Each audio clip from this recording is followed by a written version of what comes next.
नमस्कार, मी राजरत्न जोंधे आणि तुम्ही पाहताय टॉप न्यूज मराठी। बीड जिल्ह्यातील राष्ट्रीय महामार्गाच्या भूसंपादन आणि मावेजा वाटपातील कोट्यावधी रुपयांच्या कथित घोटाळा प्रकरणात अखेर मोठी कारवाई करण्यात आली आहे।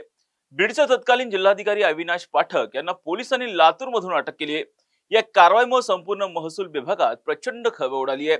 पाहूया ते धक्कादायक प्रकरण नेमकं काय। बीड जिल्ह्यातून जाणाऱ्या राष्ट्रीय महामार्गाच्या भूसंपादनाच्या वेळी शेतकऱ्यांचा मावेजा आणि जमिनीच्या संपादनात कोट्यावधी रुपयांचा गैरव्यवहार झाल्याचा आरोप करण्यात आला होता। या प्रकरणी बीड मधील शिवाजीनगर पोलीस ठाण्यात यापूर्वीच 10 जणांविरुद्ध गुन्हा दाखल करण्यात आला। या गुन्ह्यात तत्कालीन जिल्हाधिकारी अविनाश पाठक यांच्या नावाचाही समावेश होता।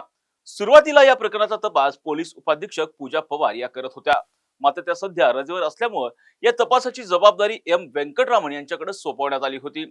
अविनाश पाठक यांची या प्रकरणात दिवसभर चौकशी करण्यात आली।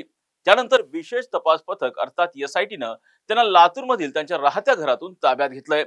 या घोटाळ्याचा तपास एसआयटीच्या माध्यमातून सुरू असून आता थेट तत्कालीन जिल्हाधिकाऱ्यावरच मोठी कारवाई झाल्यानं आता संपूर्ण महसूल विभागासह प्रशासकीय वर्तुळात मोठी खळबळ उडाली।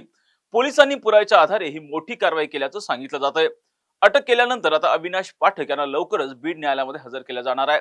एका जिल्हाधिकारी दर्जाच्या अधिकाऱ्याला अशा प्रकारे आर्थिक घोटाळ्यात अटक झाल्यामुळे प्रशासकीय वर्तुळात मोठी खळबळ निर्माण झाली आहे।